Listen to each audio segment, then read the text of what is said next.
कबीर को हम एक ऐसे संत के रूप में पहचानते हैं जिन्होंने हर धर्म, हर वर्ग के लिए अनमोल सीख दी है। संत कबीरदास ने अपनी वाणी द्वारा समाज को एक नई दिशा दी, इसलिए उनके दोहे आज भी पथ प्रदर्शक के रूप में प्रासंगिक हैं। कबीरदास ने गुरु की महिमा करते हुए अनेक दोहे लिखे, जैसे गुरु के गुणों की महिमा करते हुए उन्होंने यूँ लिखा, सब धरती कागज़ करूं, लिखनी सब बन राय, सात समुद्र की मसी करूं, गुरु गुण लिखा न जाए। तो वो कहते हैं कि अगर पूरे पृथ्वी को कागज़ बना दें और पूरे जंगल को कलम के रूप में इस्तेमाल करके उस कलम में सातों समुद्र को अगर स्याही बनाकर लिखना शुरू कर दूं तो भी गुरु का गुण लिखते लिखते तो भी कम पड़ेगा। मतलब पूरी पृथ्वी और पूरा कागज़, पूरा जंगल, पूरा समुद्र स्याही के रूप में इस्तेमाल करने पर भी गुरु का गुण इतना अधिक है कि वो सब कम पड़ेगा। और फिर गुरु को कुम्हार के रूप में होता है ना, जो मिट्टी के बर्तन बनाते हैं कुम्हार, उसके रूप में उपमित करते हुए वे कहते हैं, गुरु कुम्हार शिष्य कुंभ है, गड़ी गड़ी काढ़े खोट, अंतर हाथ सहार दे, बाहर बाहे चोट। मतलब जैसे गुरु कुम्हार है और शिष्य को घड़ा के रूप में मानते हैं। गुरु ही हैं जो भीतर से हाथ का सहारा देकर बाहर से चोट मार मार कर शिष्य की बुराई को निकालते हैं। मतलब जैसे कुम्हार पीट पीट कर वो गढ़े को, मिट्टी को अच्छी तरह से एक अच्छे से गढ़े के रूप में आकार देता है, वैसे ही गुरु भी शिष्य को समय समय पर उसे उलाहना देकर उसे ठीक करता है, तभी शिष्य संभल पाता है, तभी शिष्य अच्छा बन पाता है। तो गुरु को कुम्हार के रूप में उन्होंने वर्णित किया।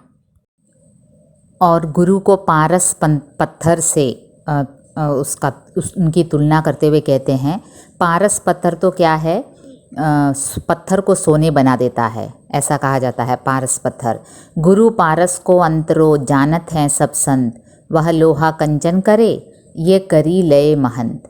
मतलब पारस पत्थर तो लोहे को सोना बना देता है, कंचन मतलब सोना, लेकिन गुरु तो उससे भी बड़ा काम करता है, शिष्यों को वो अपने समान महान बना लेता है। सोने से भी महान है, गुरु शिष्य को अपने समान महान बना लेता है, तो पारस पत्थर से भी श्रेष्ठ है गुरु। इस प्रकार गुरु के गुणों का बखान करते हुए कबीरदास ने कई दोहे लिखे।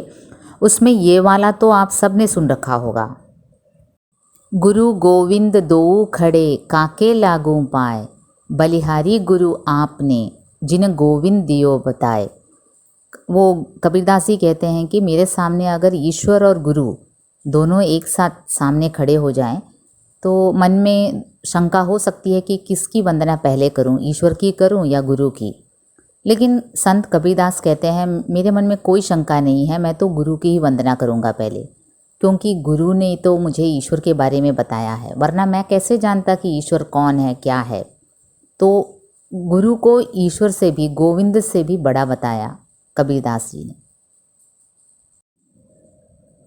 प्रस्तुत दोहा भी गुरु की महिमा का वर्णन करते हुए कबीरदास जी ने लिखा है, सद्गुरु की महिमा अनंत, अनंत किया उपकार, लोचन अनंत उघाड़िया, अनंत दिखावन हार। गुरु शब्द की परिभाषा जब हम देखते हैं तो गुरु शब्द में गु का अर्थ अंधकार होता है और रू का अर्थ है प्रकाश। अर्थात गुरु का शाब्दिक अर्थ हुआ अंधकार से प्रकाश की ओर ले जाने वाला मार्गदर्शक। सही अर्थों में गुरु वही है जो अपने शिष्यों का मार्गदर्शन करे और जो उचित हो उस और शिष्य को आगे बढ़ाए, उसे प्रेरित करे, इसे ही गुरु कहते हैं। ईश्वर के अस्तित्व में मतभेद भले ही हो सकता है, किंतु गुरु के लिए कोई मतभेद आज तक उत्पन्न नहीं हुआ। गुरु को सभी ने माना। अपनी महत्ता के कारण गुरु को ईश्वर से भी ऊंचा पद दिया गया है। शास्त्र वाक्य में गुरु को ईश्वर के विभिन्न रूपों ब्रह्मा, विष्णु एवं महेश्वर के रूप में स्वीकार किया गया है। गुरु ब्रह्मा गुरु विष्णु गुरु देवो महेश्वरा गुरु साक्षात परम ब्रह्मा तस्मै श्री गुरुवे नमः। गुरु को ब्रह्मा कहा गया क्योंकि वह शिष्य को नव जन्म देता है। गुरु विष्णु भी है क्योंकि वह शिष्य की रक्षा करता है। गुरु साक्षात महेश्वर भी है क्योंकि वह शिष्य के सभी दोषों का संहार करता है।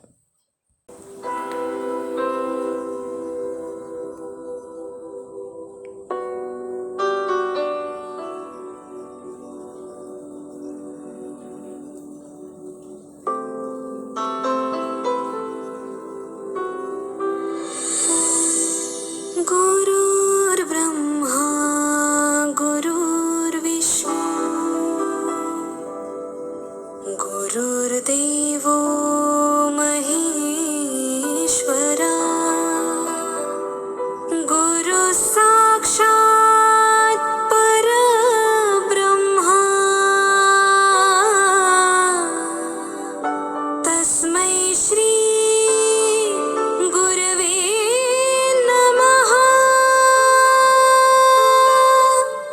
तस्मै श्री गुरवे नमः। तस्मै श्री गुरवे नमः।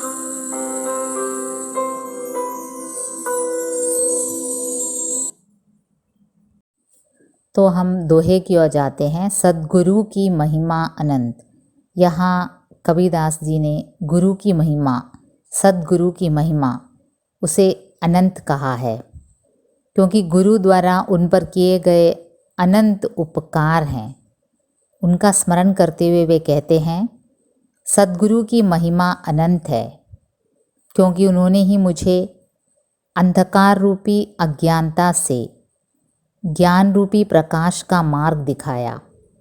अनंत किया उपकार, अनंत उपकार किया, असीमित उपकार किया, गिना नहीं जा सकता कितना उपकार गुरु ने किया।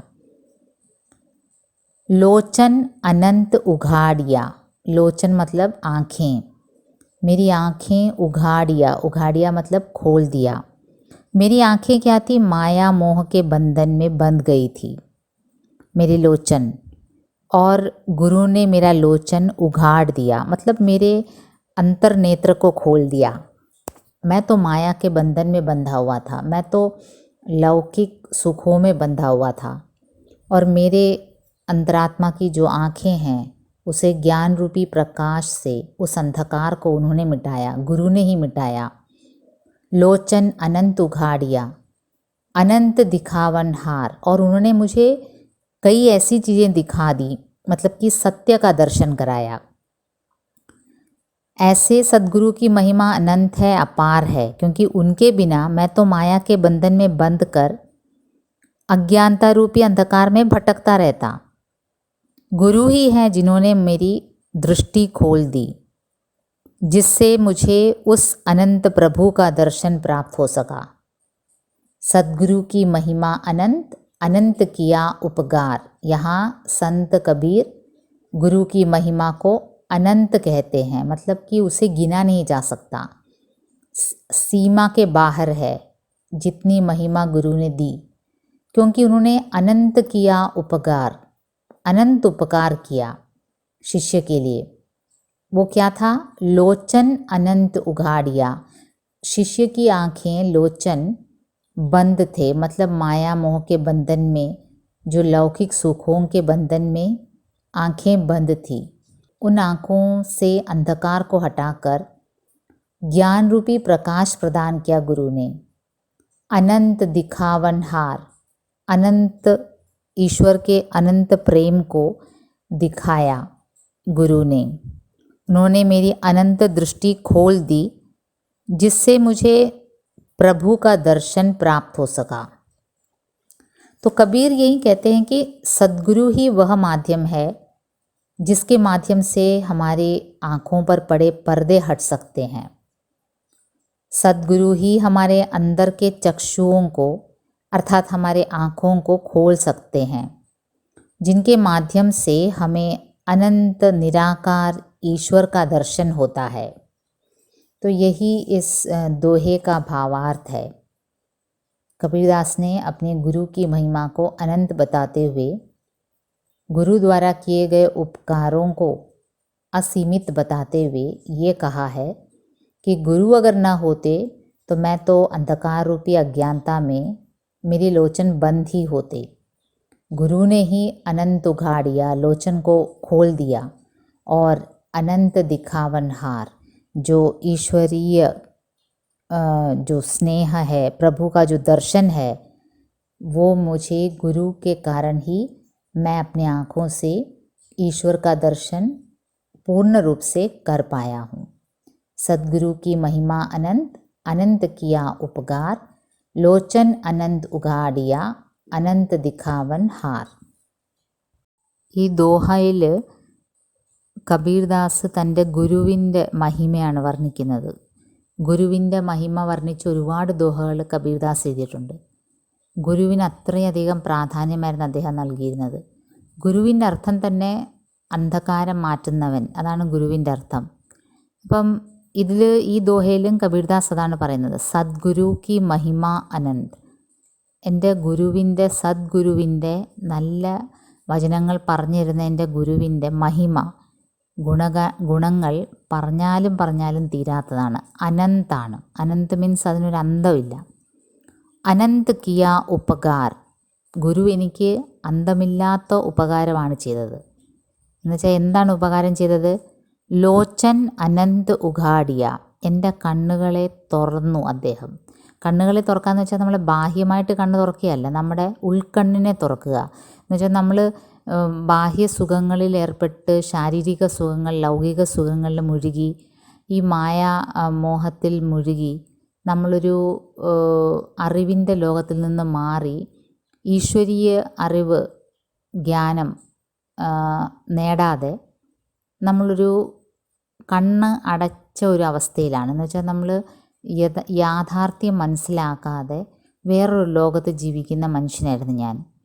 പക്ഷേ എനിക്ക് ഗുരുവിൻ്റെ സാമീപ്യം കിട്ടിയപ്പോൾ അനന്ത ദിഖാവൻ ഹാർ, അനന്തമായ എൻ്റെ കണ്ണുകൾ അദ്ദേഹം തുറന്നു. ഈശ്വരീയ അറിവ് എനിക്ക് കിട്ടി. അതില്ലായിരുന്നെങ്കിൽ ഞാൻ ഇപ്പോഴും മായാബന്ധനത്തിൽ പെട്ടിരുന്നേനെ. ഇതാണ് സുഖം, ഇതാണ് സത്യം എന്നും പറഞ്ഞിരുന്നേനെ. പക്ഷേ ഈശ്വരൻ ആരാണെന്ന് അറിയിച്ചു തന്നത് ഈ ഗുരുവാണ്. അതുകൊണ്ട് ഗുരുവിൻ്റെ മഹിമ അനന്തമാണ്. അതിന് പറഞ്ഞറിയിക്കാൻ പറ്റാത്ത അത്രയും മഹിമയുണ്ട് ഗുരുവിന്. അത് അങ്ങനെ ഗുരുവിൻ്റെ മഹിമ വർണ്ണിച്ചുകൊണ്ടുള്ള ഒരു ദോഹയാണ് സദ്ഗുരു കി മഹിമ അനന്ത്, അനന്ത് കിയ ഉപകാർ, ലോചൻ അനന്ത് ഉഘാടിയ, അനന്ത് ദിഖാവൻ ഹാർ.